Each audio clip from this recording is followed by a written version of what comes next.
I can make you walk again, the black girl said. The billionaire was stunned by what happened next. Hello everyone. Before we begin today's story, I have a small favor to ask. Please hit subscribe and turn on the notification bell so you never miss our channel's new videos. It's quick, free, and the best way to support us in bringing you more dramatic stories. Your support means the world to us. Where are you watching from? Drop your city or country in the comments below. Thank you very much. It was a cold evening in New York City. The snow had begun to fall heavily, coating the streets and sidewalks with a blanket of white. The bustling crowds moved quickly through the cold, their coats wrapped tightly around them. But there was one person who stood out among the rush. A little girl, no older than 7, with a worn-out red hoodie, stood at the corner of 5th Avenue and 42nd Street. She looked lost, alone, and out of place amidst the gleaming lights of the city. Her small hand clutched a crumpled piece of paper, and her shoes, too big for her feet, left traces in the snow as she walked aimlessly. She glanced up at the towering skyscrapers and then back down at the paper in her hand. It was a letter she had written herself, hoping that someone, anyone, would notice her. A man in a sleek black suit walked by, his shoes clicking on the pavement, his gaze fixed ahead. He didn't notice the little girl at first, but as he passed, something about her caught his attention. He stopped and turned back. The man, a billionaire entrepreneur named Alex Donovan, had a reputation for being cold, calculating, and indifferent to the world around him. His life was all about business, numbers, and success. But today, something felt different. He couldn't explain it. "Are you okay?" he asked, his voice softer than usual. The girl looked up at him, startled, as if she hadn't expected anyone to notice her. "I can make you walk again," she said, her voice barely a whisper. Alex blinked in confusion. "What?" he asked, taking a step closer. "You're hurt," the little girl said, pointing at his leg. Alex, who had been walking with a slight limp due to an old injury, froze. How did she know? The girl stepped closer and gently placed her small hand on his arm. "I can make it stop hurting," she said, her eyes locking with his. Alex, skeptical yet intrigued, watched as she reached into her bag and pulled out a small, worn-out notebook. She flipped through it carefully, as if looking for something specific. She scribbled something down, muttered a few words under her breath, and then placed her hand on his knee. For a brief moment, Alex felt a strange warmth spread through his leg, and the pain that had been nagging at him for years seemed to ease. He stumbled back, his eyes wide in disbelief. What did you do?" he asked, his voice shaky. The little girl smiled gently, her face lighting up with a quiet pride. "I told you," she said. "I can make you walk again." I stood there for a moment, frozen, unsure of what had just happened. The pain in my leg, which had been a constant companion for years, had suddenly dissipated. It was as if the little girl had performed some kind of miracle. I watched her carefully, trying to understand what had just occurred. She was no older than 7. Her small hands still clutched tightly around the notebook she had been flipping through earlier. Her eyes, deep brown and filled with quiet confidence, met mine. She smiled again, this time with a sense of accomplishment that seemed far beyond her years. "How did you do that?" I asked, still trying to comprehend. "I told you," she said simply. "I can make you walk again." There was something about her that intrigued me, something that told me she wasn't just a normal child. Maybe it was the way she spoke with such certainty, or the way she seemed to understand things that most people wouldn't. But whatever it was, I couldn't shake the feeling that she was somehow special. "You're not just a regular girl, are you?" I said softly, more to myself than to her. She didn't answer right away. Instead, she glanced down at her worn shoes, scuffing them against the snow-covered sidewalk. It was clear she wasn't from the same world as I was. "I don't know," she said after a long pause, her voice small but steady. "I'm just trying to help." I nodded, not entirely sure what I was feeling. Part of me still couldn't believe what had just happened. But another part of me felt something else, a strange pull, a sense that I needed to know more about this little girl. "Where are you going?" I asked, noticing that she had no place to be. She shrugged, her thin coat barely protecting her from the cold. "I don't know. Just somewhere, anywhere." My heart tightened at her words.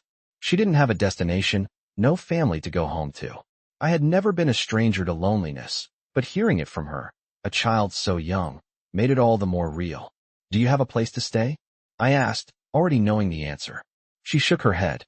"No, but I'm used to it. The way she said it, so matter-of-factly, struck a chord with me. I couldn't just walk away from her. I had everything. Money, power, a home, but she had nothing. And yet, she had given me something I didn't know I needed. She had given me relief from the pain that had been with me for so long. You know, I said, my voice softer now, you're welcome to come with me. I can get you something to eat, maybe even find you a place to stay for the night. She looked up at me, uncertainty flickering in her eyes. I don't want to be a bother. You're not a bother, I replied. You're just a kid who needs help. I'm happy to give it. She hesitated for a moment, then nodded. Okay. I motioned for her to follow me, and together, we walked down the street toward my car. The city around us seemed to fade away as I focused on her, on this strange connection that had formed in just a few minutes. I couldn't explain it, but I knew I wasn't going to forget this little girl. She had changed something in me, something deep.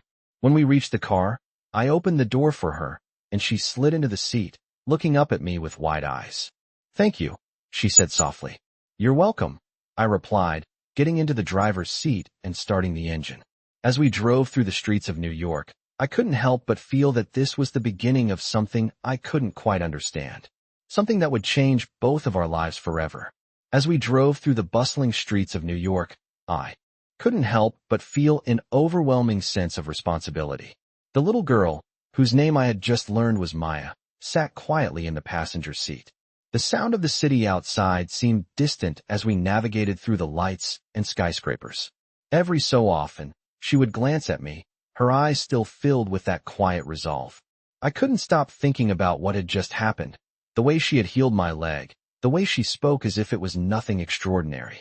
For someone so young, she carried an air of maturity that was unsettling, yet oddly comforting.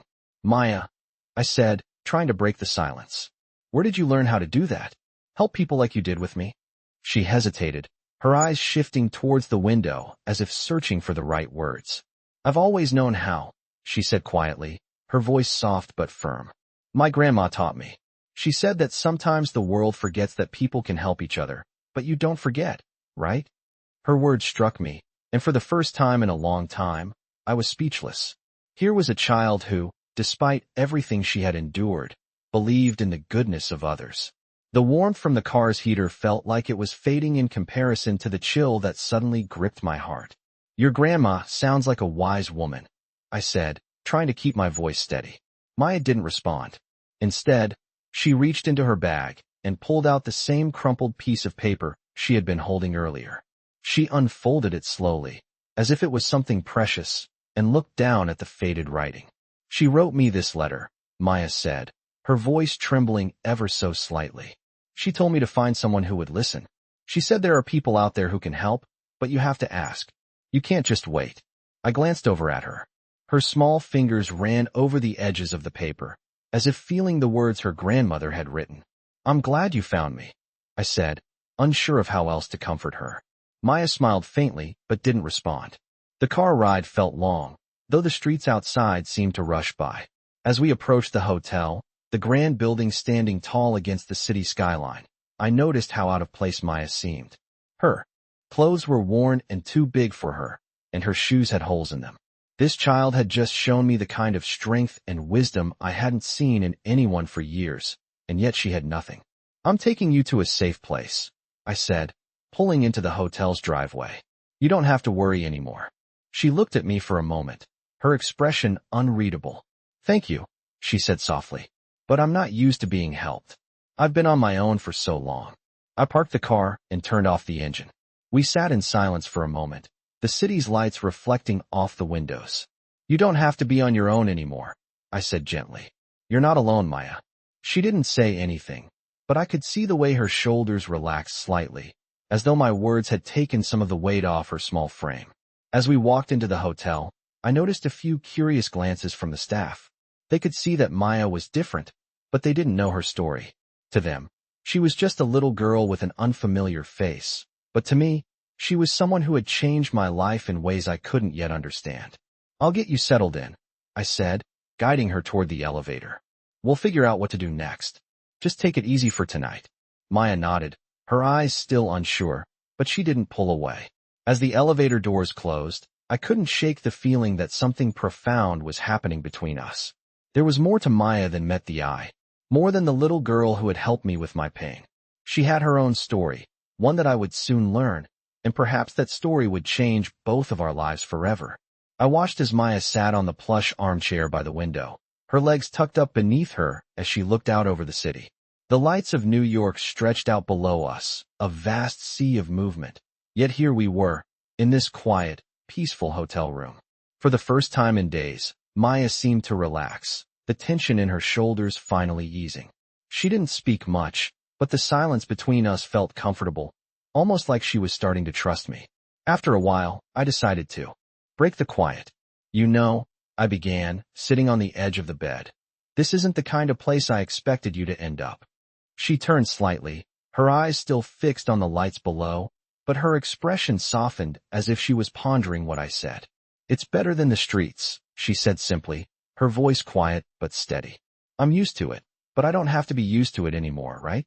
The way she said it made me pause. She didn't ask for sympathy, and she didn't expect any. There was something remarkably strong in her for someone so young. No, I replied after a beat. You don't have to be used to it anymore. I got up and walked over to the small kitchenette where I had set up a tray of food for her earlier. Do you want some dinner? It's not much, but it's a lot better than what I usually eat. She hesitated for a moment, and then, almost as if she was waiting for permission, she nodded and slowly got up.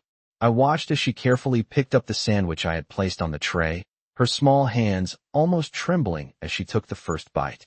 I couldn't help but notice how she ate, like she was savoring every bite, as if food had become something precious, something not to be wasted.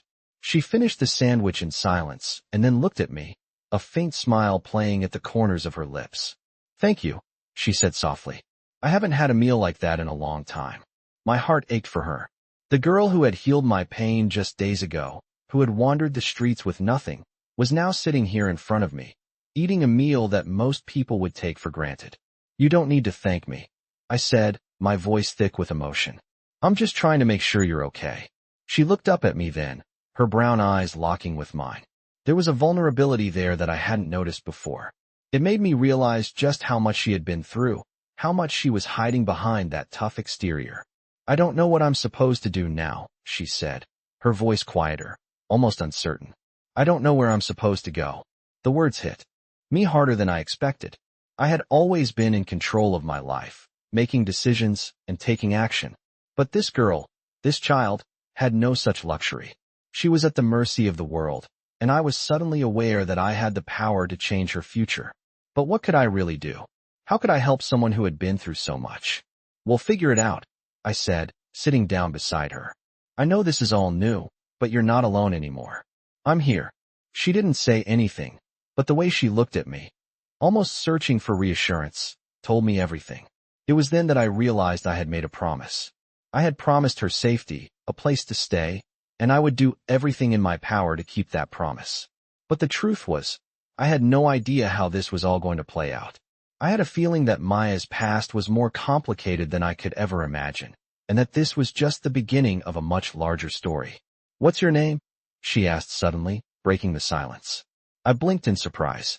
I had been so focused on trying to help her, trying to figure out how to move forward, that I hadn't even introduced myself properly. Alex, I said with a small smile. Alex Donovan. Are you a billionaire? She asked, her eyes curious but not judgmental. I chuckled softly, taken aback by her bluntness. I am, I replied, my smile widening. But that doesn't mean I'm any better than you. We all have our own battles to fight. She nodded, as if she understood. There was something about her, something more than just her ability to help people. It was the way she saw the world, the way she spoke with such conviction. She wasn't just a little girl. She was someone who had experienced the harshest parts of life, and yet still believed in the possibility of change. I couldn't help but wonder if I had it in me to believe as she did. But for now, I knew one thing for sure. I had to help her. She had already changed my life in ways I couldn't explain, and maybe, just maybe, it was my turn to change hers. I woke up the next morning to find Maya already awake, sitting by the window again, staring out at the city as the morning light began to filter through the blinds. It was quiet, almost too quiet, but there was something calming about the stillness. She looked peaceful, her small hands resting in her lap, her posture relaxed. But there was an air of uncertainty about her that lingered, something I couldn't quite place. I stood up from the bed and stretched, my mind still foggy with sleep. It had been a long night, one filled with questions I didn't have answers to. I had promised Maya that she would be safe, that I would take care of her, but as the morning light poured into the room, I couldn't help but feel the weight of that promise. What did I really know about taking care of a child? And how would I protect her from the world outside, a world that had already proven to be so cruel? I walked over to the small kitchenette, where I had placed some breakfast earlier. I wasn't much of a cook, but I had bought some bagels and fruit from a nearby cafe. I turned to Maya, who hadn't moved from her spot by the window. "Hey, I got some breakfast. You hungry?" I asked, trying to sound casual, but my voice betrayed my nerves. She turned to me slowly, and for a moment, her eyes met mine. Deep, searching. She nodded, her lips curving into a faint smile. "Yeah," she said softly, her voice still a little uncertain. As she made her way over to the table, I couldn't help but notice the way she moved. Carefully, like someone who had learned to tread lightly through life. I wondered how much of that was a result of her past, of the struggles she had endured. I wanted to ask her, to know more, but I also didn't want to push her. She had already opened up to me in ways that I hadn't expected. We sat down together at the small table, and I watched as she picked at the fruit, not eating much, but taking her time with each bite. I wanted to say something, to make her feel more comfortable, but the words didn't come easily. I wasn't used to talking to kids, let alone kids like Maya. So, I began, trying to break the silence. "What's next for you? I mean, I know we're just figuring this out, but do you have any idea what you want to do?" Maya paused, looking down at the fruit in front of her, her fingers tracing the edge of the plate. She didn't answer right away. Instead, she took a deep breath and glanced back out the window, her eyes distant. "I don't really know," she said quietly. I just want to not be alone anymore." Her words hit me harder than I expected. She wasn't asking for much, just someone to be there, someone to care. And yet, here she was, sitting in front of me, a child who had already been through more than most adults I knew. I felt a lump form in my throat as I looked at her. "You're not alone anymore, Maya," I said, my voice low and steady. "I'm here, and I'm not going anywhere." She looked at me then, her eyes soft but still uncertain. "I know," she whispered, "but sometimes it feels like I am." I didn't have an answer for that. How could I? I wasn't going to pretend I understood what she had been through. All I knew was that she needed someone, and I couldn't let her down. After a moment, Maya pushed the plate of fruit away and stood up, walking over to the small bookshelf by the window. She reached for a book, one of the few things in the room that looked like it had been with her for a while. She flipped it open, her fingers moving quickly over the pages, as though she was searching for something specific. "This is my favorite," she said, her voice gaining a little more confidence. "It's about a girl who doesn't give up, even when the world tells her to." I walked over to her and glanced down at the book. The title was simple, but the words seemed to carry weight. "The Last Light." "Sounds like a good one," I said, not really sure what to say. Maya nodded, her eyes bright with a quiet intensity. "It's about finding hope when everything else is dark," she said, looking up at me with a kind of understanding that took me by surprise. I smiled softly, feeling a surge of respect for her. Maya was stronger than I gave her credit for. She had this ability to hold on to hope, even when she had every reason to let go. She didn't need someone to save her. She needed someone to stand beside her. "I think you're going to be okay," I said, not just to her, but to myself too. She looked at me, her gaze steady, as if she had already known that. "Maybe," she said with a small smile. "But it's going to take time." I nodded, understanding exactly what she meant. Time. It was something neither of us had much of, but it was all we had to work with. And for now, that was enough. We sat in silence for a moment, the weight of the unspoken understanding hanging between us. Whatever came next, whatever challenges we had to face, we would do it together. I wasn't sure how I was going to help Maya or how this journey was going to unfold, but I was certain of one thing. I was going to be there for her, and I would make sure that no matter what, she would never feel alone again. I didn't expect the phone call to come so soon. Maya and I had only just begun to settle into this new routine, trying to find a balance in the strange and uncertain space we now shared. I was still figuring out how to help her, how to make her feel safe when the world outside had already proven itself so harsh. But there it was, ringing in the silence of the hotel room, cutting through the comfort we had begun to build. I looked at Maya, who was sitting cross-legged on the bed, her favorite book resting on her lap. She looked up at me as I answered the phone, her face unreadable. "Hello," I said, my voice steady despite the rising tension in my chest. The voice on the other end was familiar, but unexpected. It was an assistant from one of my companies, but this time, it was different. "Mr. Donovan," the voice said, "we've been trying to reach you. We have some concerns. It's about your recent activities." I frowned, confused. "What activities are you referring to?" There was a brief pause before the assistant continued. "Your meeting with that child? Maya, it's being questioned. People are starting to ask why you're involved with someone like her." I could feel the irritation building in my chest, but I held it in. The last thing I wanted was to deal with this right now. "Maya is just a child," I said firmly. "And she's not the issue here. If you're calling to question my decisions, I don't have time for this." "Mr. Donovan," the assistant said again, this time with a note of concern in his voice. "It's not just about her. People are starting to wonder if there's more to your involvement with her. There are rumors. You know how the media can be." I clenched my jaw. The media? Of course. They always found a way to twist everything. But this wasn't about rumors. This was about helping a little girl who had nothing and no one. "I don't care about rumors," I said, my voice low but unwavering. "I made a promise to Maya, and I intend to keep it." There was a long silence on the other end of the phone before the assistant replied. "Understood, Mr. Donovan. But please be careful. The situation is delicate." I hung up the phone, the weight of the conversation still hanging in the air. Maya had been listening quietly from the bed, her eyes wide. She had heard everything, and I could see the question in her gaze. She didn't ask it aloud, but I could feel it. "What did this mean for us?" "Maya," I said, walking over to the bed and sitting beside her. "Everything is going to be fine. Don't worry about what they say. I'm here for you." She looked at me for a long moment, her small hands clasped tightly in her lap. Then she nodded slowly, but I could see the uncertainty still lingering in her eyes. "I don't want to be a problem," she said quietly, her voice barely above a whisper. The words hit me harder than I expected. "You're not a problem, Maya," I said, my voice thick with emotion. "You're not a problem to anyone. You're a child who deserves help and care, and I'm going to make sure you get that." She didn't say anything more, but she looked at me like she was trying to decide if she could trust my words. And in that moment, I knew that I had to prove to her that I was serious. This wasn't just about taking her in and giving her a place to stay. It was about showing her that there were people who cared for her, that she was worthy of love and protection. I didn't have all the answers, but I was going to do everything in my power to help her. The rest of the day passed quietly. Maya and I spent the afternoon together, talking about little things, watching the city from the window, and even sharing a quiet lunch. But despite the calm, I could feel the weight of the situation pressing down on me.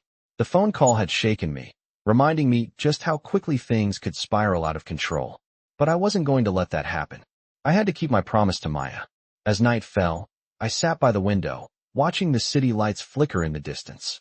Maya had already gone to bed, her soft breathing filling the room as she drifted off to sleep. I stared out at the skyline, lost in thought, when my phone rang again.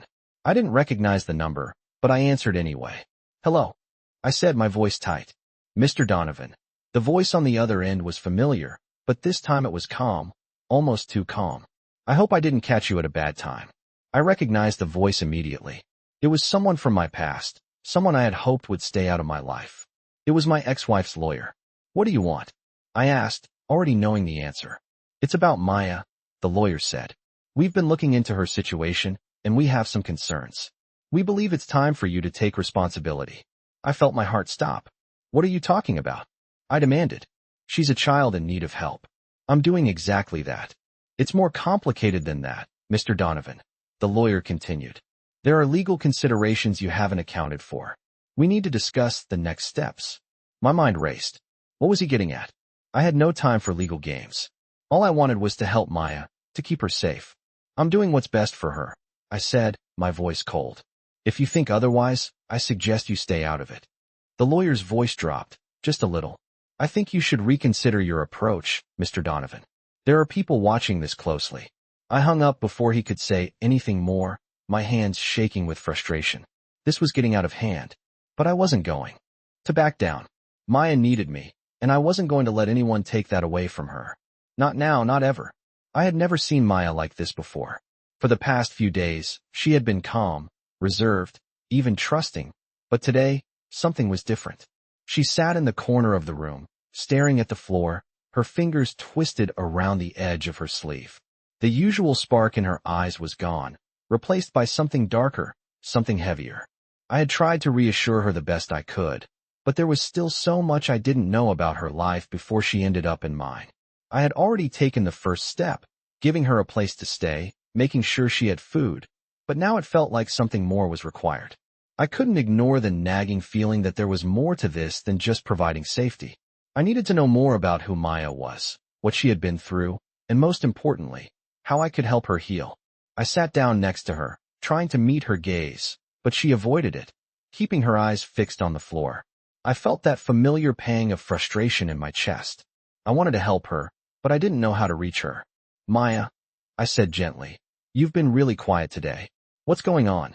She didn't answer right away, and for a moment, I thought she might just stay silent. But then she spoke, her voice barely a whisper.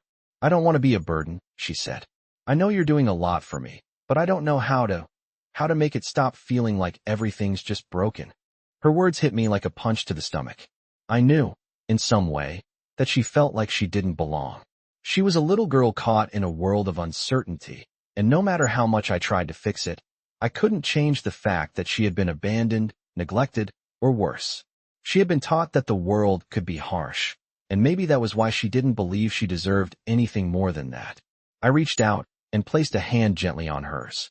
She stiffened at first, but then she didn't pull away. Maya, listen to me, I said, trying to keep my voice steady. You are not a burden. You're not broken. I know it feels like everything's falling apart, but I'm here, and I'm not going anywhere. She finally looked up at me, her eyes filled with doubt and uncertainty. But what if I mess up? What if I mess everything up? She asked, her voice trembling. You won't, I said, shaking my head. There's no messing up here, Maya. There's no right or wrong way to heal.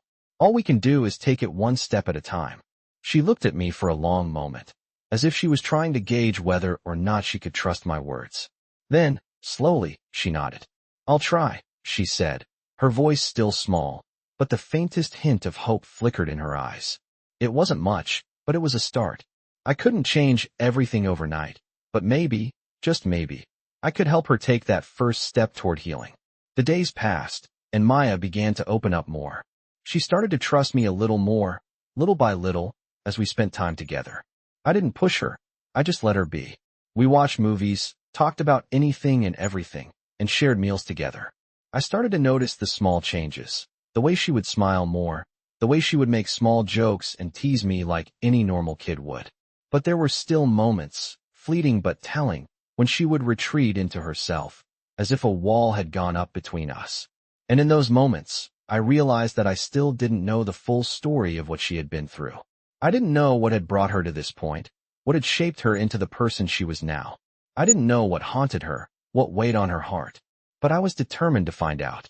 That evening, as I was sitting in the living room, reading through some paperwork, Maya came and sat next to me. She was holding something in her hand, something small and crumpled. What's that? I asked, looking up at her. She hesitated for a moment, and then handed it to me. It was a photograph. The image was faded, worn at the edges, but I could make out two figures in the picture. Maya, much younger, and an older woman. I could tell it was someone important to her. This is my grandma, she said softly, her voice almost too quiet to hear. She was the only one who ever really cared about me. I felt a lump form in my throat as I looked at the picture. Maya's grandmother had been a constant presence in her life, someone who had taken care of her, protected her, and loved her when no one else would. But now she was gone, and I knew that Maya had been left with an emptiness that I couldn't fill, no matter how hard I tried. I'm sorry, I said quietly, not sure what else to say. I miss her, Maya whispered, her eyes downcast. She used to tell me that everything would be okay, that I just had to hold on. I wanted to say something to comfort her, but the words didn't come. All I could do was sit there, beside her, and let her share that part of herself. I had no idea how to fill the gap that her grandmother had left, but I knew one thing. I wasn't going to let her face the world alone again. Maya deserved more than the cards she had been dealt, and I was going to help her find a way out of the darkness, even if it meant going through it together. I had been doing everything I could to provide Maya with stability. We had settled into a routine, schoolwork, meals, and even a few outings to the park. It was small, but it was progress. But as much as I tried to create a sense of normalcy for her, I could tell that she wasn't fully at ease. There were moments when her mind would wander, and the quiet sadness would return to her eyes. I couldn't pretend that everything was fine, because it wasn't. Maya had a past that was haunting her, and I knew that sooner or later, it would catch up with her. The thing about trauma is that it doesn't stay buried forever. It finds a way to surface, even when you're trying your best to hold it down. It was one evening, about 2 weeks after we had settled in, when the truth finally started to show. We were sitting in the living room, the faint sound of a TV show in the background as Maya flipped through a book. I was at the desk, reviewing some work, when I heard her voice. "Do you ever think about the past?" she asked, her voice barely audible. I turned to look at her, surprised by the question. She didn't often ask about the past, not hers or anyone else's. She preferred to keep things in the present. "Of course," I replied, trying to keep my tone casual. "But I'm more focused on what's ahead. The future." She nodded slowly, her fingers tracing the edge of the book. I guess I think about it all the time," she said quietly. "About my grandma. About how things were before." I didn't know what to say. I wanted to reach out to her, to tell her that she didn't have to carry all of that alone, but I didn't want to push her too hard. I knew she needed to talk in her own time, but I also knew that I couldn't just let her sit with that pain forever. I stood up and walked over to where she was sitting. "Maya, you don't have to talk about it if you're not ready," I said gently, sitting down next to her. "But I want you to know that I'm here for you, no matter what." She glanced up at me, her eyes shining with a mixture of sadness and gratitude. "I don't even know where to start," she said, her voice trembling slightly. "It feels like everything I remember is just broken." My heart broke for her. I didn't want her to feel like she had to carry the weight of her memories by herself. "You don't have to carry it alone," I said, my voice firm but warm. "You have me now, and I'll help you through it. Whenever you're ready to talk, I'll be here." Maya took a deep breath, her hands fidgeting with the book. I could see the conflict in her eyes, wanting to share, but being afraid of what that might mean. "It's just that. I used to think it would be okay, that things would get better. But after my grandma passed away, everything just fell apart," she said, her voice barely above a whisper. I didn't know where to go. I didn't know who to turn to. I didn't interrupt her. I just listened. I could see that this was something she needed to say, and I wasn't about to rush her. "I felt like I was invisible," she continued, her voice shaking now. "Like no one cared. Like I didn't matter." The words stung. I could hear the pain in her voice, and it was clear how much she had been through. "No child should ever have to feel that way." "Maya," I said, my voice steady but full of emotion, "you matter. More than you know. And I care. You're not invisible to me." She looked at me then, and for the first time in days, I saw a flicker of hope in her eyes. "I don't know if I can ever feel like I did before," she said, her voice still uncertain, but with a small, fragile hope that hadn't been there before. "I don't think anyone can go back to what they were after everything they've been through," I said gently. "But you don't have to be who you were. You can be who you want to be now, and I'm here to help you find that." She gave a small nod, wiping at the tears that had started to form in her eyes. "I just want to be okay," she whispered. "I want to feel like I'm enough." I reached over and took her hand in mine, giving it a reassuring squeeze. "You are enough, Maya. You always have been." She didn't say anything more after that, but I could see the weight she had been carrying, just a little bit lighter. I didn't have all the answers. I didn't know how to erase the pain she had been through, but I knew that I could be there for her. That was the first step. And as we sat there together, in that quiet room, I knew that we had a long road ahead of us. But we would walk it together, step by step. And maybe, just maybe, we would both find the healing we were looking for. I woke up the next morning to find Maya already sitting by the window, staring out at the city with a distant look in her eyes. The early morning light cast a soft glow over her face, and for a moment, she seemed to be in another world. I had learned over the past few days that she had a way of retreating into herself, when she was processing things, and I had grown used to it. But today, something felt different. The air in the room was thicker, the quiet more pronounced. I got out of bed and walked over to where she was sitting. "Maya," I said softly, trying not to startle her. She didn't respond right away, but I could see her shoulders tense slightly. "Maya, you okay?" I asked again. Slowly, she turned to look at me, her face unreadable.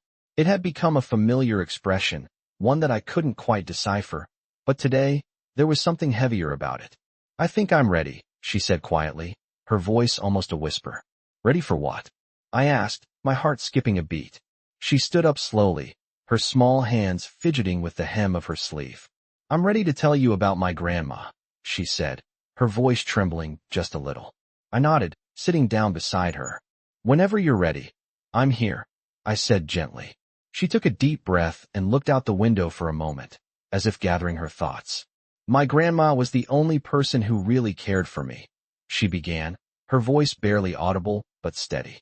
"When I was little, she used to tell me stories. She said that no matter what happened, I should always remember that I was special, that I mattered."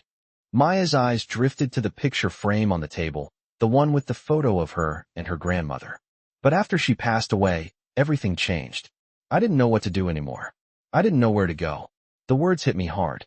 I had known that Maya had lost someone important, but hearing her say it out loud, in her own words, made the reality of it so much more tangible.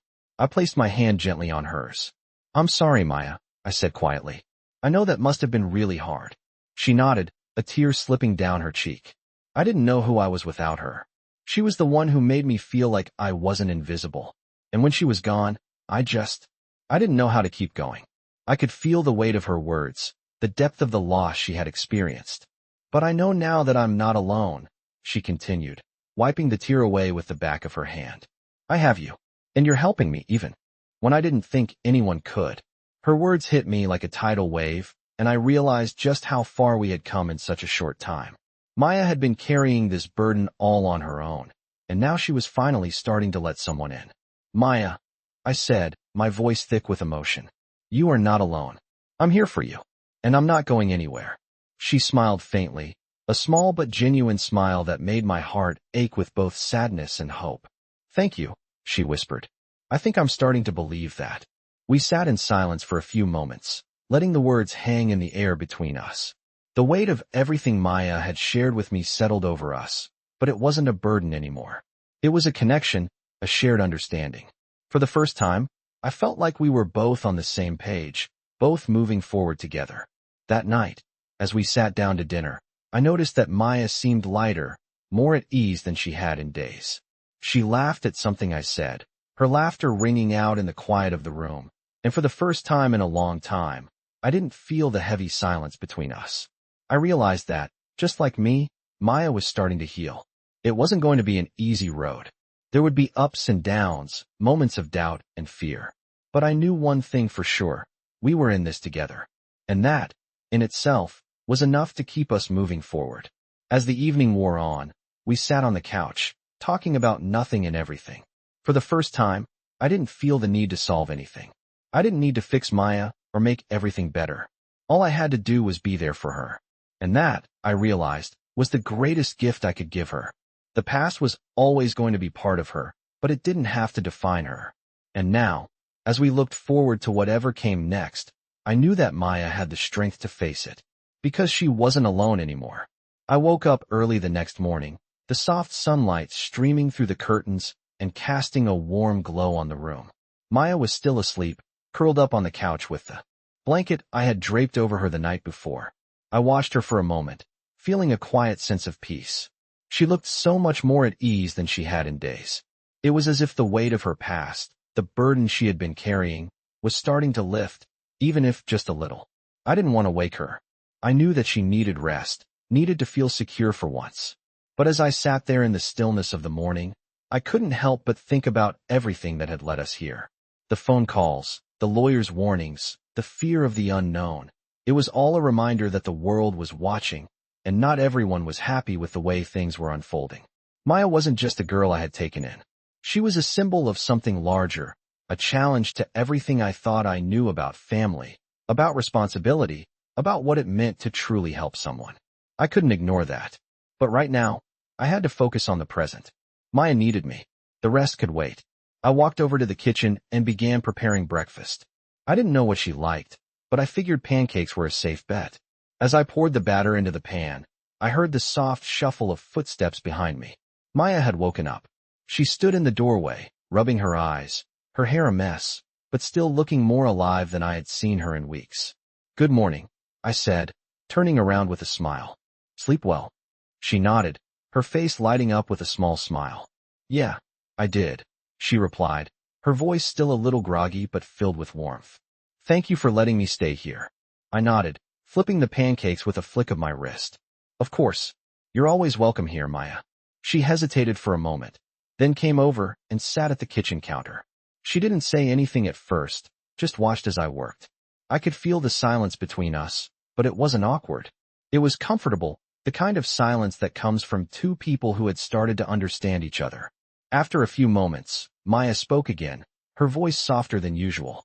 "I've been thinking about what you said," she said quietly. "About being who I want to be." I turned to look at her, a bit surprised. "And?" I asked, hoping that maybe she was starting to believe what I had said. She looked at me, her eyes serious now.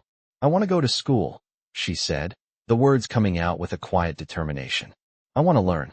I don't want to be stuck anymore." My heart swelled with pride as I heard her speak those words.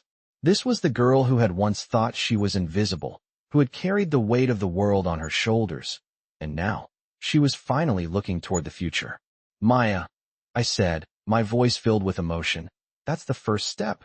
I'm so proud of you." She smiled, a small but genuine smile that made me believe that maybe, just maybe, she was starting to believe in herself too. We spent the rest of the morning talking about her options, discussing schools, and what she wanted to study. It wasn't just about academics for Maya. It was about reclaiming a sense of normalcy, of building a future for herself. It wasn't going to be easy, but we would figure it out together. As the days passed, things started to fall into place.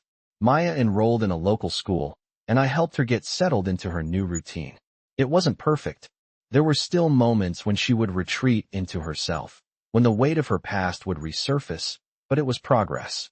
And for the first time in a long time, I felt like I was doing the right thing. I had promised her a future, a chance at something better. And now, I was seeing that promise take root. But with every step forward, there was always the looming threat of the world outside. The media was still watching, still waiting for something to happen, for some scandal to break. I knew it was only a matter of time before they would start asking questions, before they would dig into Maya's past and expose her to the world in a way that no child should ever have to experience. I couldn't protect her from everything, but I would do everything I could to keep her safe. As Maya adjusted to her new life, I found myself facing a new kind of challenge. It wasn't just about helping her survive anymore. It was about helping her thrive. And that meant more than just giving her a roof over her head. It meant helping her build a future, helping her find the strength to take on the world. I had no idea where this journey would lead us. I didn't know what the future held, or how the world would react to our unconventional family. But one thing was certain, I was no longer alone in this fight. Maya had become a part of my life in ways I couldn't have predicted. And no matter what happened, I would stand by her side. She had already shown me what it meant to truly care for someone, to fight for someone who couldn't fight for themselves. And I was ready to do the same for her. I had hoped that things would settle into a routine, that Maya and I could find some peace in the quiet moments we had together. But I knew better. Life wasn't that simple. It wasn't long before the cracks began to show. Maya had been doing well in school, adjusting to the new environment with an effort I couldn't help but admire. But there were still moments when she would pull away, when the shadows of her past would surface. I knew she wasn't ready to share everything with me yet, but I also knew that she was struggling. I had promised to protect her, to give her a future, but I didn't have all the answers. All I could do was keep showing up. One evening, after dinner, Maya was unusually quiet. She had been sitting on the couch, staring at the television, but her mind seemed far away. I watched her for a moment, the flicker of the TV casting light across her face. "Maya," I said softly, sitting down next to her. She didn't look at me, but I could see the tension in her shoulders. "What's going on? You've been quiet all night." She didn't answer right away, her fingers tracing the edge of the blanket draped over her legs. I could tell she was thinking about something heavy. Finally, she spoke, her voice low and hesitant. "I don't know if I'm doing this right," she said, her words coming out in a rush. "I'm trying so hard, but it feels like I'm still broken." My heart ached as I listened to her. I had seen this before, the way she would retreat into herself when the weight of everything became too much. She had been through so much, and even though I had been there for her, I couldn't fix everything. I reached out and gently placed my hand on hers. "Maya," I said softly, "you're not broken. You've been through a lot, and it's okay to feel like it's hard sometimes. But that doesn't mean you're not strong. It just means you're human." She turned to me then, her eyes filled with uncertainty. "But what if I'm not strong enough?" she asked, her voice cracking. "What if I'm always going to be stuck like this?" I could see the fear in her eyes, the fear that she would never be able to escape the pain of her past, the fear that she would never be able to move forward. I had no easy answers for her, no quick fix to make it all go away. But I knew one thing. I wasn't going to let her face it alone. "Maya, you're not stuck," I said, my voice firm. "You've already come so far. I see you trying every day. That's strength. And I'll be here to help you through it, every step of the way. You don't have to do this alone." She looked at me for a long moment, as if weighing my words. Then, slowly, she nodded. "I'll try," she said softly, as if the words were just as much for herself as they were for me. I smiled, though my heart still felt heavy. I knew Maya wasn't ready to fully open up, to share everything that weighed on her. But at least she was starting to believe that she could try. And that, in itself, was progress. The next few days were quiet, but I could feel a subtle shift in Maya. She was still hesitant, still struggling, but there was a lightness to her that hadn't been there before. She began to ask questions about my life, about my childhood, about the things that had shaped me. It was as if she was trying to understand that she wasn't the only one who had a past, that everyone carried something with them, even if it wasn't always visible. I was happy to answer, to share my own story with her, but I knew she wasn't ready to share her own yet. And that was okay. I wouldn't rush her. One afternoon, I came home from work to find Maya sitting on the balcony, looking out over the city. It had become her quiet space, a place where she could be alone with her thoughts. She looked peaceful, but there was still that quiet sadness in her eyes. "You okay?" I asked, stepping outside to join her. She turned to me, offering a small, tired smile. "I'm okay," she said, but I could hear the hesitation in her voice. I sat down beside her, giving her the space to speak if she wanted to. For a few moments, neither of us said anything. The sound of the city below seemed distant, muffled by the quiet between us. Then, finally, Maya spoke. "I've been thinking a lot," she began, her voice soft but steady. "About my grandma. About everything she taught me. She always told me to keep going, to never give up, no matter how hard it got. But I don't know if I can be strong like she was." I could feel the weight of her words, the vulnerability that she was finally allowing me to see. I wanted to tell her that she didn't have to be like anyone else, that she didn't have to live up to anyone's expectations, not even her grandmother's. But I also knew that this was a part of her healing process, that she had to come to terms with her own identity, her own strength. "Maya," I said gently, "you're not your grandmother. You're you. And that's enough. You don't have to be anyone else. The fact that you're here, that you're trying, that's all the strength you need." She looked at me for a long moment, her eyes searching mine, as if trying to understand the depth of my words.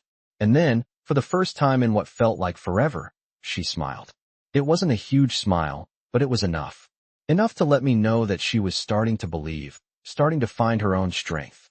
And as we sat there together, looking out over the city, I knew that Maya was on her way to finding her own peace, her own way forward. It wouldn't be easy, but we would face it together. I had hoped that Maya's journey would only get easier, that with each passing day she would find more of herself, more of the person she wanted to become. But life, as I was beginning to understand, had its own way of testing our limits, and it wasn't about to let either of us off the hook that easily. It started one afternoon when we were at the park. Maya had just finished her homework, and I suggested we take a break, get some fresh air. I wanted to give her a sense of normalcy, to show her that she could still enjoy simple things. We walked along the path near the playground, the sound of children laughing echoing around us. And for a brief moment, I saw a glimmer of the carefree child Maya used to be, the one who had played and laughed without worry. But as we walked, her steps began to slow. She was looking at the kids on the swings, at the families sitting on the benches. There was something in her expression, something I couldn't place at first. And then, in the silence, she spoke.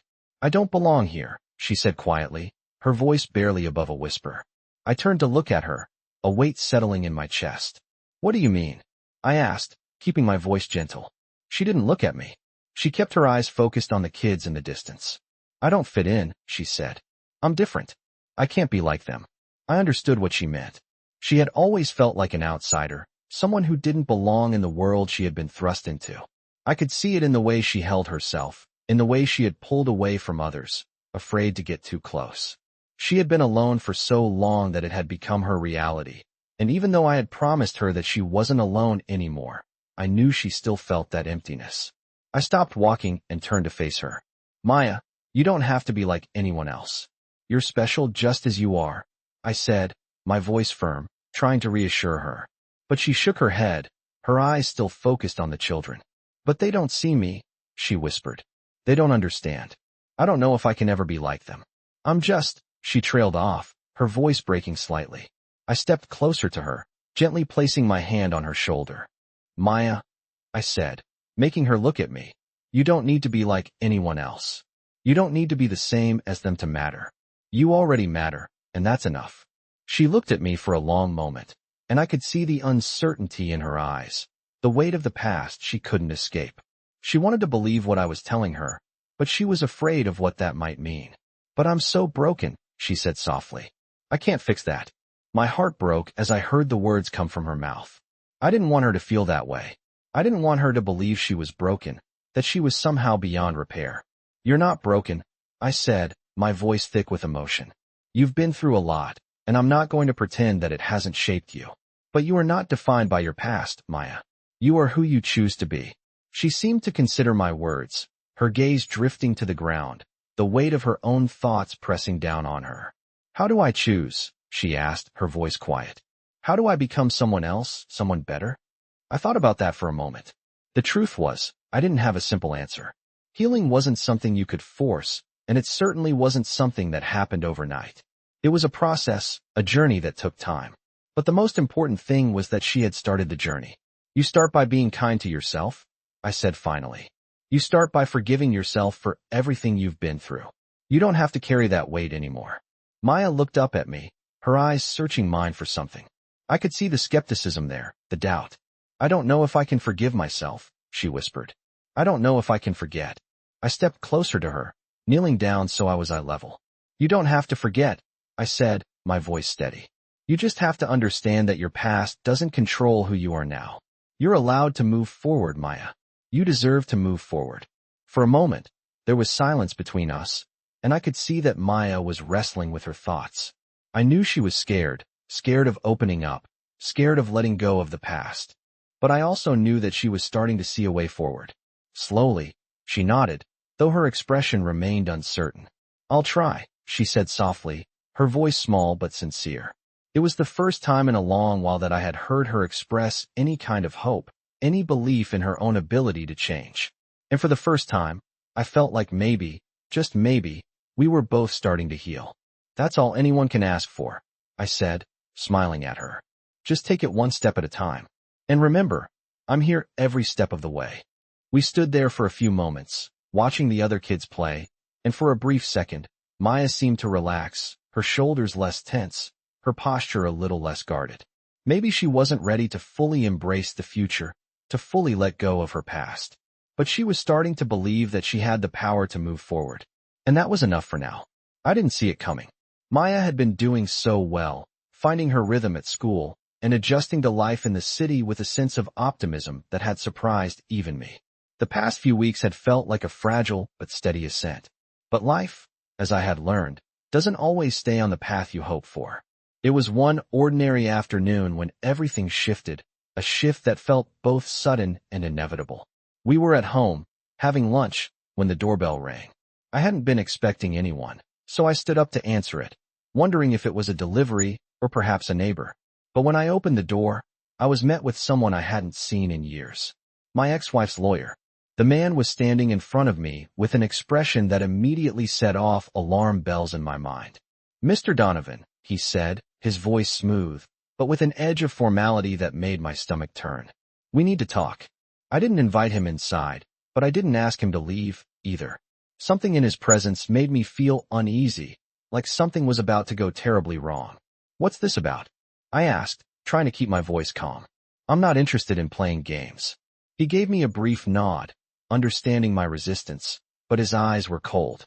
"It's about Maya," he said, and my blood ran cold. "Maya," I repeated, trying to hide the panic in my voice. "What about her?" He cleared his throat, glancing briefly at the door as if he was considering how much to reveal. "You know that Maya's situation is complicated. Her grandmother's passing has left her without legal guardianship, and the state has been notified about her circumstances. We've already been contacted by child services." My heart pounded. I knew this day was coming, but I hadn't prepared for it to happen so suddenly, so unexpectedly. Maya, despite everything, had found her way to a place of stability with me, but I could feel the ground shifting beneath us. The fear was overwhelming, the realization that this might be beyond my control. "So what are you saying?" I asked, forcing myself to keep my composure. "Are you trying to take her away from me?" The lawyer didn't answer immediately. He took a step forward and handed me a stack of papers. "I'm just the messenger here, Mr. Donovan," he said. "But it's clear that your involvement with Maya needs to be scrutinized more carefully. There are concerns about her long-term care and what your role in her life really is. I've been instructed to inform you that a hearing has been scheduled for next week to discuss custody arrangements." The words hit me like a slap, each one sinking in deeper and deeper. I stared at the papers, the words on the pages blurring as the reality of the situation began to set in. This wasn't just a legal matter. This was Maya's future. This was my chance to protect her, and the stakes couldn't have been higher. "So that's it," I said, my voice rising, frustration and fear mixing into something sharp. "You're going to take her from me?" The lawyer looked at me with an impassive expression, clearly trained not to let emotion sway him. "I'm not making that decision, Mr. Donovan," he replied. "But the court will. And you'll have to prove that you are capable of taking care of her in the long run. That's what this hearing is for." With that, he turned and walked away, leaving me standing there, frozen in place. The door closed behind him with a soft thud, but the sound echoed through my mind, rattling my thoughts. I stood there for what felt like an eternity, holding the papers in my hands, but all I could think about was Maya. She was the only thing that mattered now. I walked back into the living room, still in a daze. Maya was sitting on the couch, looking at her phone, completely unaware of the storm that was brewing. I could see how much she had changed over the past few weeks, the small steps she had taken to rebuild herself. But now, I was faced with the harsh reality that the very thing I had been fighting for was being threatened. I walked over to her, my heart racing. "Maya," I said, my voice steady despite the chaos in my head. "We need to talk." She looked up at me, her brow furrowed in confusion. "What's wrong?" she asked, sensing something in my tone. I handed her the papers, watching as her eyes moved over them. I could see the confusion growing in her expression as she read through the documents. She looked up at me, her eyes wide. "What does this mean?" she asked, her voice trembling. I took a deep breath, sitting down beside her. "It means we have to go to court, Maya," I said softly. "They're questioning whether I can take care of you, and they might try to take you away from me." Her eyes filled with fear, her grip tightening on the papers in her hands. "No," she whispered, shaking her head. "I don't want to go anywhere. I want to stay with you." I reached over and gently took her hands, trying to reassure her. "I'm not going to let them take you," I said, my voice firm. "I promise, Maya. I'm going to fight for you. We're going to get through this together." She looked at me, her face filled with a mix of fear and hope. I could see the weight of the situation in her eyes, but there was also a spark, a small but determined flame. I could feel it too. We were in this together. And no matter what happened, I wasn't going to let her go. We would fight, together, every step of the way. I had never felt this kind of pressure before. The hearing was only days away, and every passing moment felt heavier than the last. Maya had been quiet, withdrawn into herself again. I could see it in the way she held her shoulders, the way she kept her eyes focused on the floor, as though she was trying to disappear. I knew she was scared, and I wasn't sure how to protect her from this. The night before the hearing, I stayed up late, going over everything. Every document, every argument, every potential outcome. I wanted to be prepared for anything. But no matter how much I studied or how many scenarios I ran through my head, I couldn't shake the feeling that this was all beyond my control. I glanced at the clock on the wall. It was almost midnight. I needed sleep, but it felt impossible to relax. I walked over to the couch where Maya had fallen asleep earlier, curled up with a blanket. I sat down beside her, gently brushing a lock of hair from her face. She stirred, but didn't wake up. I watched her for a moment, my heart aching for her. She had come so far, and I had promised her that I would always be there. But this felt like a battle I wasn't sure we could win. As I sat there, I thought about everything Maya had been through. She had been through more than any child should ever have to endure. And now, here we were, fighting for her future, fighting for her safety. It wasn't just about legal documents or courtroom arguments. It was about her well-being, her chance at a life free from fear, from uncertainty. And I was determined to make sure that she had that chance. The next morning, we were up early.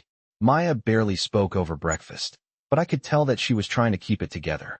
She had that familiar look in her eyes, the one that said she was putting up a wall to protect herself. I didn't push her to talk. Instead, I tried to keep things as normal as possible. We finished breakfast, and I helped her get ready for the hearing. She wore a simple dress, one of the few nice things she had, and I could see her shifting uncomfortably in it. "You look great," I said, trying to sound reassuring. "You're going to do fine." She didn't respond, but I saw a flicker of something in her eyes, a mixture of fear and uncertainty. As we drove to the courthouse, the tension in the car was palpable.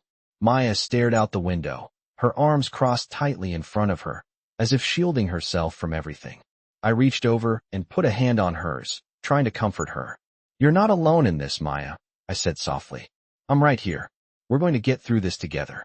She didn't look at me, but her grip tightened around my hand, a silent acknowledgement that she was listening, even if she didn't have the words to express what she was feeling.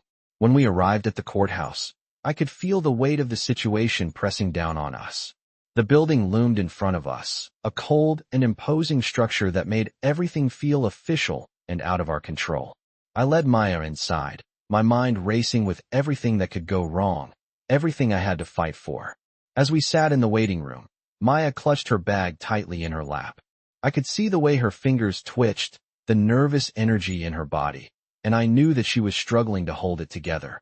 I wanted to say something, anything, to ease her anxiety, but I didn't have the words. All I could do was sit there, by her side, and wait. We were called into the courtroom, and as we walked in, I felt a sense of finality settle over me.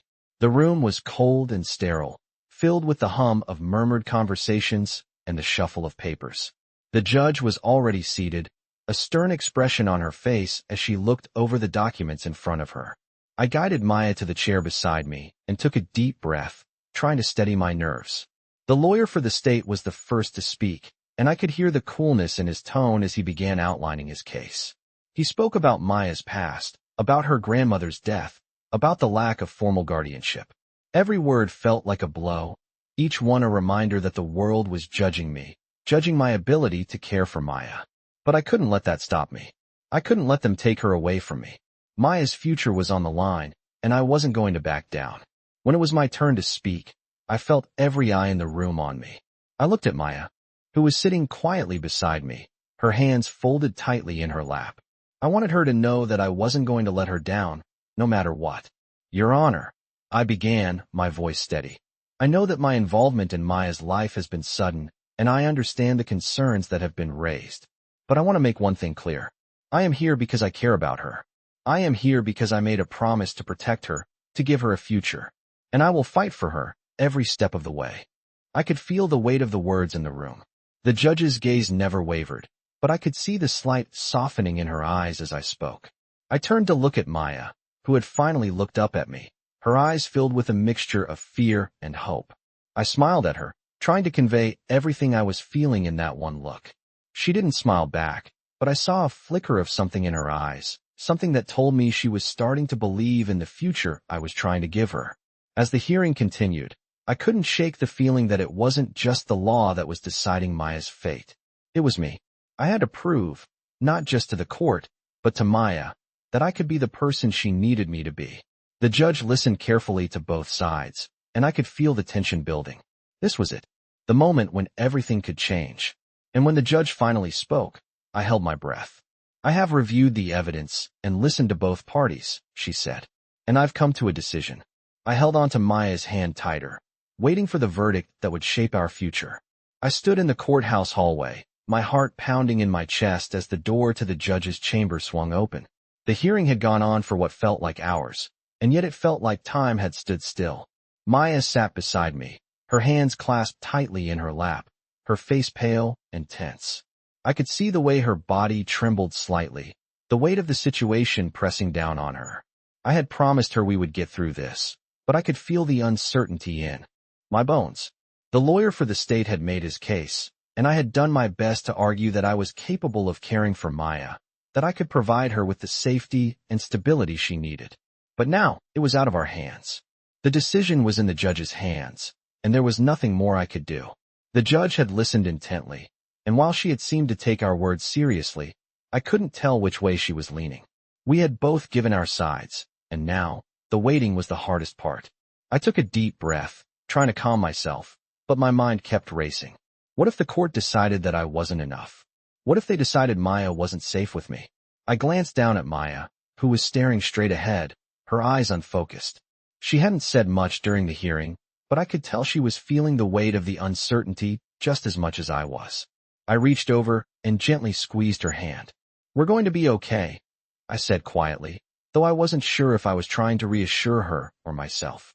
She looked up at me, her eyes filled with a mixture of hope and fear. "Do you think so?" she asked, her voice barely a whisper. "I don't know," I replied honestly, "but I do know that I will never let them take you from me.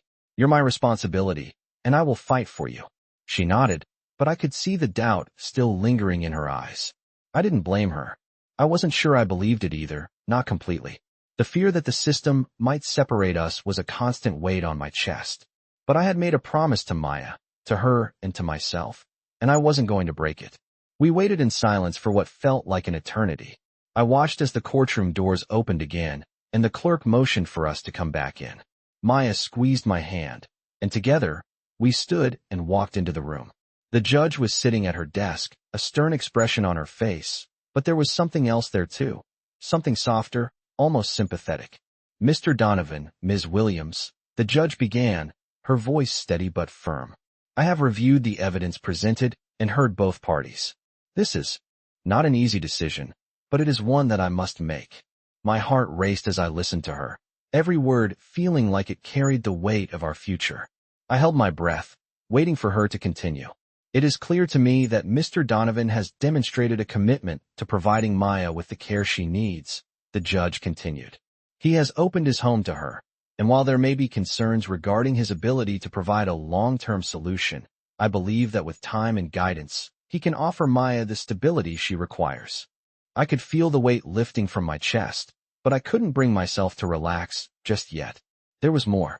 "However," the judge said, and my stomach dropped, "I am not convinced that the situation is entirely resolved. There are still concerns that must be addressed before I can grant full guardianship. Mr. Donovan, you are required to undergo further assessments, including counseling, to ensure that you are fully prepared to handle the responsibilities that come with caring for a child with a background as complicated as Maya's." My heart sank again, but I knew it wasn't the worst outcome. It wasn't a denial. It wasn't a rejection. The judge was giving me a chance to prove that I could be what Maya needed. "As for Maya," the judge continued, "I will require regular reports from her school, as well as from any therapy or counseling she might need. This court will schedule follow-up hearings to assess her progress and the stability of her living situation." I nodded, understanding the gravity of the requirements she was laying out. "Do you have any objections, Mr. Donovan?" the judge asked, looking directly at me. "No, Your Honor," I replied, my voice steady. "I understand and accept the conditions. I will do whatever it takes to prove that I can care for Maya." The judge nodded, her expression softening slightly. "Very well. I will rule in favor of Mr. Donovan's temporary guardianship, with the understanding that the conditions I have outlined are met. The court will reconvene in 6 months to review the situation." A wave of relief washed over me as I heard the final decision. It wasn't a perfect outcome, but it was a victory. We were not being torn apart. Maya and I still had a chance. As we left the courtroom, Maya looked up at me, her face a mix of relief and disbelief. "We won?" she asked, her voice barely above a whisper. I smiled at her, my heart swelling with emotion. "Yeah, we did." She smiled back, the first real smile I'd seen in weeks. It was small, but it was everything. It was hope. It was a future. And most of all, it was proof that we weren't giving up, no matter what. I could feel the weight of the decision still pressing down on me, even after the judge's ruling. We had won, but the battle wasn't over.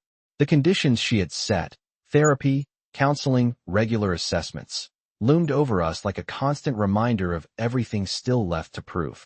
Maya and I walked out of the courthouse together, the doors closing behind us with a soft thud. The bright sunlight outside was almost blinding after being in the stuffy courtroom, and for a moment, it felt like the world had gone back to normal. But I knew better. Maya was still looking down at the ground, her hands tucked into her pockets, her shoulders hunched slightly. I had hoped that the ruling would bring her a sense of relief, but I could tell she was still processing everything. I wanted to say something comforting, something that would ease her fears, but the words didn't come. Instead, I just kept walking beside her, letting the silence speak for itself. "So what happens now?" Maya asked, breaking the silence. Her voice was small, uncertain, as if she wasn't sure whether to be hopeful or afraid. "Now," I said, glancing over at her, "we keep going. We take it one step at a time. We'll follow through with everything the judge asked. We'll get you the help you need, and we'll prove that this is where you belong." She nodded but didn't say anything more. The streets of the city felt like they were moving around us, everyone going about their day as if nothing had changed. But for me, everything had changed. We were still fighting. But this fight wasn't just about Maya's future. It was about her freedom, her chance to live a life that wasn't defined by the past, by the people who had hurt her, by the system that had failed her. We were a team now, and I wasn't going to let anything tear us apart. Over the next few weeks, we focused on the steps ahead. Maya started therapy, and I went with her to every session, sitting in the waiting room while she spoke with the counselor. It wasn't easy, and there were moments when I could see the walls she had built around herself start to rise again. But she kept going. Slowly, she began to open up, and little by little, I saw a change in her. It wasn't a dramatic transformation, but there were moments, small moments, when I saw her smile, when I saw the girl she had been before the world had taken so much from her. It wasn't perfect, but it was progress. And that was all I could ask for. The school reports started coming in, and they were better than I had hoped. Maya was focused, determined, and even though she was still quiet, she was starting to make friends. She had a few classmates who had reached out to her, invited her to study together, and though she didn't admit it, I could tell she was starting to feel like she was part of something again. But there were still setbacks.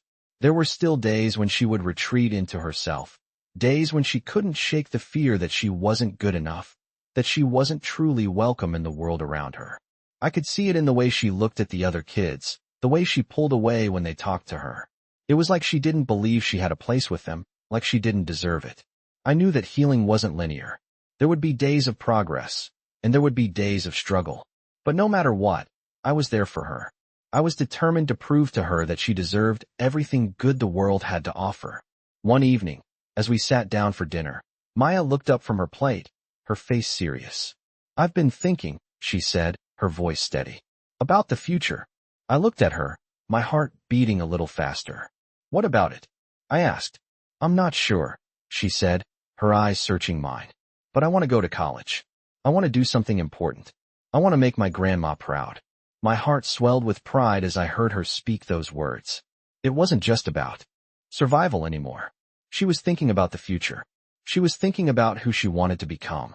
"Maya," I said, my voice thick with emotion, "you can do anything you set your mind to, and I'll help you every step of the way." She smiled, a real smile, one that reached her eyes. "I believe you," she said softly. "I think I'm starting to believe in myself, too." And in that moment, I realized something. Maya had found her strength. She was no longer the broken little girl who had been abandoned. She was becoming someone new, someone capable of taking on the world, and I was so proud of her. But I also knew that this wasn't the end of the road. We still had challenges ahead of us, still had hurdles to jump over. The past would never fully go away, but it didn't have to control her. She had the power to shape her own future, and I would be there, supporting her every step of the way. We had come so far, and I knew we were just getting started. I had never imagined that the road ahead would be so complicated, so full of unexpected turns. Maya and I had come so far, and yet, we were still faced with the looming shadow of her past, of everything that had happened before she came to me. But no matter how much I wanted to protect her, no matter how hard I tried to give her everything, there were moments when it felt like the world was still pulling us back, still threatening to tear apart what we had built. It started with a call from the school. Maya's teacher had requested a meeting, and while I knew that she had been doing well in class, something in the tone of the email made my stomach turn. It wasn't the first time I had received an email like this, but this one felt different, more urgent. I couldn't quite shake the feeling that something wasn't right. The school meeting was set for the following morning, and I spent the rest of the night going over everything in my head. I had seen Maya growing stronger, more confident in herself. But there were still times when the walls came up, when she retreated into herself, as though she was afraid to let anyone in too close. I couldn't help but wonder if there was more she was holding back. The next morning, as we drove to the school, I tried to keep my voice calm, though I could feel the tension in my chest. Maya sat quietly beside me, staring out the window, her expression unreadable. I didn't want to press her, but I needed to know how she was feeling. "Maya, are you okay?" I asked gently, glancing over at her. She didn't answer right away. Instead, she shifted in her seat, her fingers picking at the sleeve of her jacket. "I'm fine," she said quietly, but there was a tension in her voice that told me otherwise. I didn't push her, but I kept a watchful eye on her as we pulled into the school parking lot. When we walked into the meeting room, I was met by Maya's teacher, Mrs. Carter, who greeted me with a warm but concerned smile. She had always been kind to Maya, but today, there was something different in her demeanor. "Mr. Donovan, thank you for coming," she said, ushering me to the seat across from her. "I'm afraid we need to have a serious discussion about Maya's progress." I sat down, my heart pounding. "What's going on?" I asked, trying to keep my voice steady. Mrs. Carter looked down at her notes before speaking. "Maya has been doing well academically, but recently, I've noticed some changes in her behavior. She's been more withdrawn, not engaging with the other students the way she used to. There have been moments when she seems distracted, as though she's somewhere else." I nodded, already sensing where this conversation was headed. "Is it affecting her work?" I asked, trying to keep the worry out of my voice. "Not directly," Mrs. Carter said, "but it's becoming more noticeable, especially in group activities. She's been isolating herself. I'm concerned that she's still struggling with something from her past, something she hasn't been able to fully process." The words hit me like a punch in the gut. Maya had made so much progress, had come so far, but hearing that she was still struggling, that she was still carrying the weight of her past, was a hard pill to swallow. I glanced over at Maya, who was sitting quietly, her gaze fixed on the floor. She hadn't said a word since we arrived. "Maya," I said, softly, my heart aching as I reached out to her. She looked up at me, her eyes filled with a mixture of fear and uncertainty. "Maya, you don't have to do this alone," I said, trying to keep my voice calm. "If something's bothering you, we can talk about it. We can figure this out together."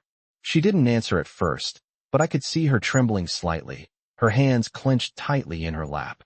It was like she was afraid to speak, afraid to admit that she was still carrying so much inside. Mrs. Carter stood up and walked over to Maya, gently placing a hand on her shoulder. "Maya," she said softly, "we want to help you. But we need to know what's going on so we can find the right way to help." Maya looked up at her teacher, her eyes wide, as though she was trying to make sense of the words. After a long pause, she spoke, her voice barely above a whisper. "I'm scared," she said. "I don't know how to be okay. I don't know how to be normal, like everyone else." Her words broke something inside me. I had known that Maya was still carrying the weight of her past, but hearing her say it out loud was different. It wasn't just about her grandmother anymore. It was about everything that had happened to her before, everything that had been taken from her. It was about the fear she carried with her every day. I stood up and walked over to Maya, kneeling down in front of her. "Maya," I said softly, taking her hands in mine. "You don't have to be like everyone else. You don't have to be normal. You're you. And that's enough. And we'll get through this, together. Whatever you're feeling, we'll figure it out. She looked at me for a long moment, her eyes searching mine, before she finally nodded. It wasn't a complete answer, but it was a start. As the meeting continued, I could feel a sense of resolve forming inside me. I wasn't going to let Maya go through this alone. I wasn't going to let her carry her past without support. The world outside might still try to pull us apart, but I was determined to keep fighting for her. We would face this, together. I knew this day was coming, but I hadn't expected it to feel like this. The progress Maya and I had made over the last few months had been a journey, one filled with small victories, quiet moments of connection, and painful setbacks. But this felt like a shift, a test that neither of us was truly ready for. Maya had been doing well. She had found some stability in school, was slowly making friends, and had even started to talk more about her future. It wasn't perfect, but I could see the light in her eyes that had been missing for so long. But today, everything felt different. The phone call had come out of nowhere, and the person on the other end was someone I had hoped I wouldn't hear from again. The lawyer, the one who had been part of the original custody hearings, called me to inform me that the state had decided to conduct another investigation into Maya's living situation. The fact that they had come back again, so soon after the ruling, felt like a blow to the gut.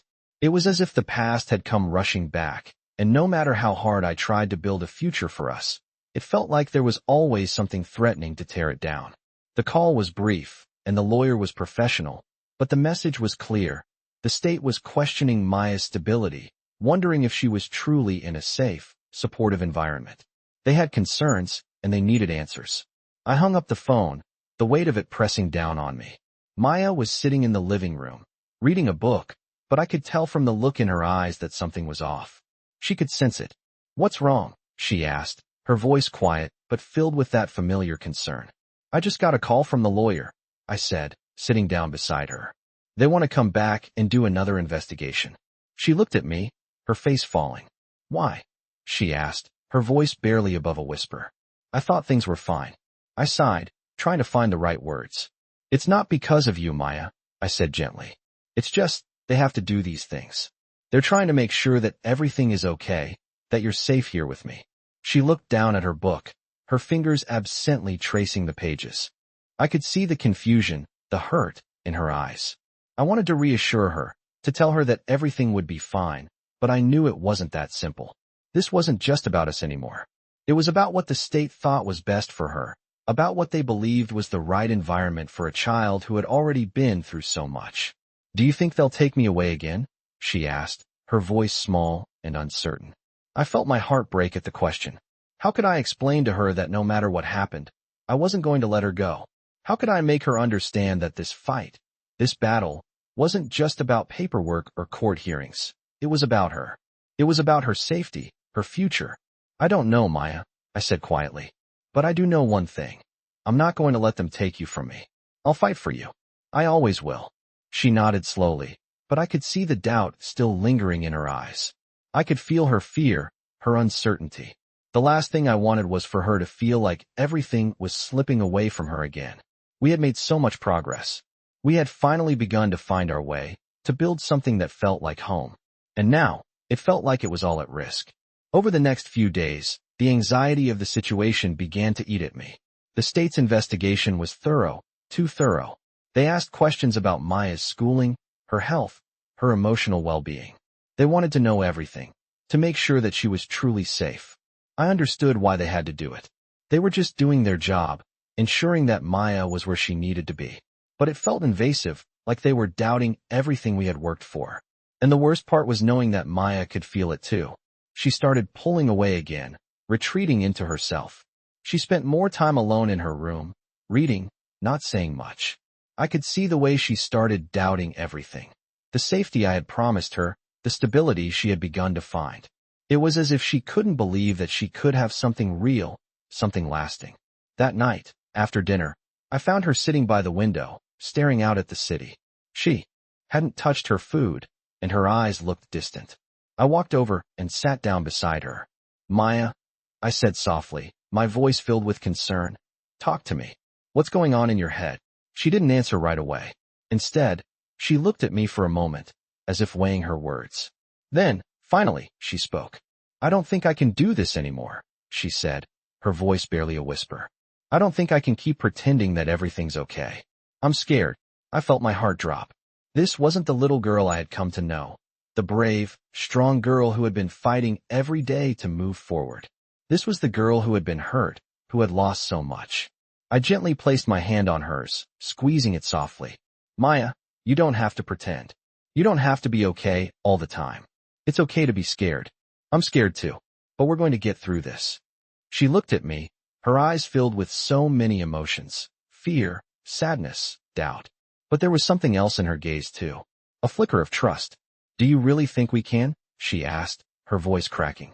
I nodded, my heart swelling with a mixture of pride and love for this incredible girl. Yes, I said firmly. I believe in you. And I believe in us. We'll get through this together. She didn't say anything more, but she leaned her head on my shoulder, and for the first time in days, I felt like we were taking a step forward again. This fight wasn't over, and I knew there would be more challenges ahead. But as I sat there with Maya, I realized that we had already won the most important battle, the one to stay together. And I wasn't going to let anything or anyone take that away from us. I had thought that after the hearing, things would settle down. Maya and I had endured so much already, and now, with the temporary guardianship in place, I hoped we could finally move forward. But the world had a way of throwing challenges at us when we least expected them, and one of those challenges came knocking just a few weeks later. It was another late afternoon, much like the countless others we had spent together, quietly at home. Maya had been doing better, at least. On the surface, she had found a routine with school, and there were days when I saw that light in her eyes again, the spark of hope that had been dim for so long. She was making progress, but progress was never linear. There were still days when she would retreat into herself, especially on the days when the fear of the past crept up on her. We had gotten used to the quiet, the occasional therapy session, and the school check-ins that had become part of our new normal. But that day, when the doorbell rang, everything changed. I opened the door to find a man in a suit standing there, a familiar face, but one I hadn't expected to see. It was the social worker who had been assigned to Maya's case after her grandmother passed. I hadn't heard from him in weeks, and his presence now, at this point in our lives, felt like an unwelcome reminder of how precarious Maya's situation still was. Mr. Donovan, he said, with a polite but professional tone. I need to speak with you about Maya. It's important. My stomach dropped.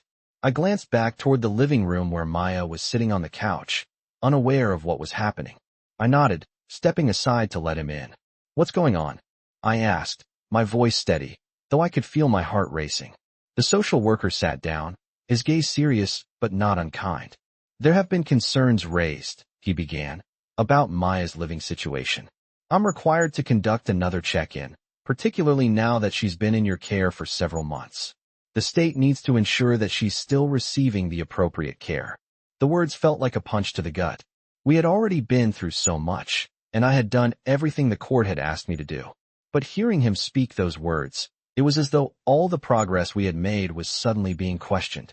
I've been doing everything I can, I said, trying to keep my voice calm.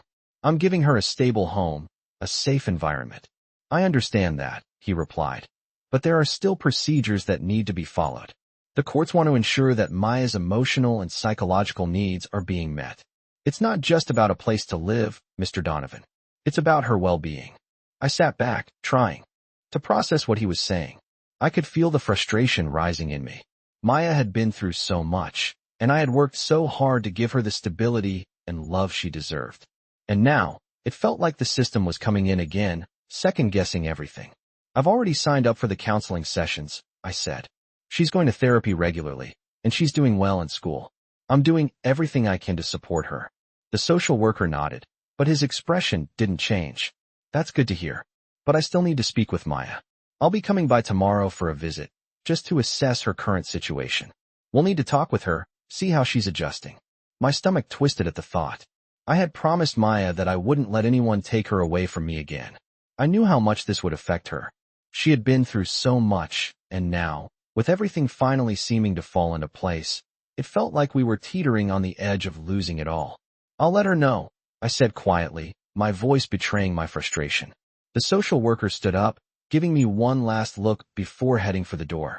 I'll be back tomorrow, he said. Just be prepared to answer some questions. As soon as the door closed behind him, I felt a wave of anxiety hit me. Maya had been through enough. She didn't need this, didn't need to feel like she was being put under a microscope once again. I walked over to the living room where she was still sitting, her eyes glued to the TV, but I could tell she wasn't really watching it. Her body was tense, her posture stiff. She knew something was wrong. Maya, I said gently, sitting down beside her. She turned to me, her face unreadable. What's going on? She asked, her voice steady but with a hint of worry. I took a deep breath, trying to figure out how to say it. There's going to be another visit tomorrow. The social worker is coming by to check in again, I explained. Her face fell, and I could see the fear creeping back into her eyes. She was silent for a moment before speaking, her voice small. Are they going to take me away again? The question hit me like a knife. How could? I explained to her that the system, the same one that had let her down before, was now coming back to examine everything. No, Maya, I said, my voice firm, though my heart was breaking. They're not going to take you away. I won't let them. But we need to go through this process. It's just a formality. Everything is fine. She looked at me, but I could see the doubt in her eyes. I knew she didn't fully believe me, and I didn't blame her. She had learned to expect disappointment. She had learned that nothing was ever truly guaranteed. I don't want to go through this again, she said quietly, her voice shaking. I just want to be with you. I just want to stay here. I wrapped my arms around her, pulling her into a hug. You will stay with me, I said softly. I promise you, Maya. We'll get through this, just like we've gotten through everything else. She didn't answer, but I could feel her body relax against mine. I knew it wasn't over yet, that we still had a long way to go. But in that moment, I realized that no matter what happened, no matter how many obstacles we had to face, I would always be there for her. We were in this together, and nothing, not even the system, was going to tear us apart.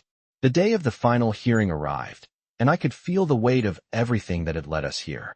Maya and I had been through so much, faced so many uncertainties, and yet we were still standing together. I had fought for her every step of the way, and she had fought for herself, too. The progress we had made wasn't just about me taking care of her. It was about her finding the strength to move past the scars of her past and begin to trust that there could be something better ahead. But the court hearing was the last step, the final piece in a puzzle that had taken months to assemble. I could see Maya sitting beside me, her hands trembling slightly, her gaze distant, but there was something in her eyes that had been missing for so long, a flicker of hope. She had come so far from the terrified little girl I had first met, and though she wasn't perfect, she was learning to believe in herself. The judge entered the room, and we all stood up in unison. As she took her seat, I noticed how much more at ease I felt this time. In the past, the court had felt like an intimidating place where decisions were made about someone else's life. But today, it felt different. This wasn't just about paperwork and legal obligations. It was about Maya's future, about the life she was going to build from here on out. The judge began by asking both sides for updates. Maya's lawyer spoke first, noting that she had made progress, both academically and emotionally. The social worker confirmed that the home visits had gone smoothly, and there were no immediate concerns. I could feel the tension in the room start to loosen. Then it was my turn. I stood up and walked to the front, my heart racing, but my voice steady. I wasn't about to back down now. Your Honor, I began, I've done everything I can to provide Maya with the care and support she needs. It hasn't been easy, and there have been times when I wasn't sure if I was doing the right thing. But Maya is my responsibility, and I promise to always fight for her. I'm not perfect, but I'm doing my best. And I believe that Maya deserves a chance at a better life, a chance at happiness. I could feel my voice quiver slightly, but I didn't care. This wasn't just about winning a case. It was about showing Maya that I would always be there for her, no matter what. When I finished speaking, I sat back down, and for a moment, I didn't look at Maya. I just focused on the judge, waiting for her decision. The room was still, the air thick with anticipation. And then, the judge spoke. After considering all the evidence, the testimonies, and the progress that has been made, I have decided to grant Mr. Donovan full custody of Maya, effective immediately. I felt the words hit me like a wave, the relief crashing over me so fast that I couldn't catch my breath. Maya looked up at me, her eyes wide, as if she didn't fully understand what had just happened. Does that mean I get to stay? She asked, her voice trembling. I looked at her, my heart swelling. Yes, I said, my voice thick with emotion. You get to stay. You're home, Maya. This is your home. For the first time in what felt like forever, Maya smiled. A real, genuine smile that reached her eyes. The smile I had been waiting for. I could feel the weight of everything that had happened, the struggles, the pain, the fears, all of it lifting, just for a moment. And in that moment, I realized that this wasn't just about a legal victory. It was about the trust we had built, the bond we had formed, and the promise I had made to her. Maya was mine now, not because of a court ruling, but because we had fought together to build something real, something lasting. As we left the courtroom, hand in hand, the sun was shining outside, and the world felt just a little bit brighter. Maya had her future ahead of her, and I would be there for every step of it. I didn't know what the future held. There would still be challenges, still be moments of doubt, but I knew one thing for sure. I was ready to face it with her. We were no longer two strangers brought together by circumstance. We were a family, and nothing, not even the weight of the past, could take that away from us. I have witnessed the incredible journey of a young girl, Maya, who has faced hardship, fear, and uncertainty, only to find strength, hope, and a new sense of belonging. As Maya's story unfolds, it becomes clear that despite the obstacles she has faced, she is capable of overcoming the past and building a brighter future. In this emotional tale, we follow Maya's path from uncertainty to acceptance, from fear to hope, in a powerful narrative that touches on themes of family, resilience, and love. This heartwarming story is a testament to the power of human connection, showing how even the most difficult circumstances can be transformed with support, compassion, and determination. As Maya and her caregiver navigate through the challenges, we see how the strength of their bond becomes the foundation for Maya's healing. This is more than just a story of survival. It's a journey of growth, courage, and transformation. In the world of Black stories, Maya's journey is an inspiring reminder that every person has the potential for change, regardless of their past. Through trials and tribulations, Maya learns the importance of self-worth, the value of trust, and the strength of family. The power of these Black stories lies in their ability to shed light on the struggles faced by many, while offering a glimpse of hope for those who are still fighting. As Maya begins to trust the people around her, we witness her transformation from a fearful child to a confident young person ready to embrace her future. In a world that often seems uncertain, this story serves as a beacon of light, showing that even when everything seems impossible, there is always a chance for redemption and growth. The journey Maya undertakes is a reflection of the strength that can be found in Black stories everywhere, stories that remind us of the power of perseverance and the importance of community. Maya's story is a beautiful testament to the resilience of the human spirit and the transformative power of love and support. The healing that Maya experiences is not just physical. It's emotional, psychological, and spiritual, as she learns to trust again and see the value in herself. With every step she takes towards a brighter future, Maya's story becomes an inspiration to anyone who has ever struggled, showing that no matter how dark the past may be, there is always light at the end of the tunnel. This is a story that belongs in the collection of powerful Black stories, where the characters' journeys are not only about overcoming adversity, but about finding their own voice and place in the world.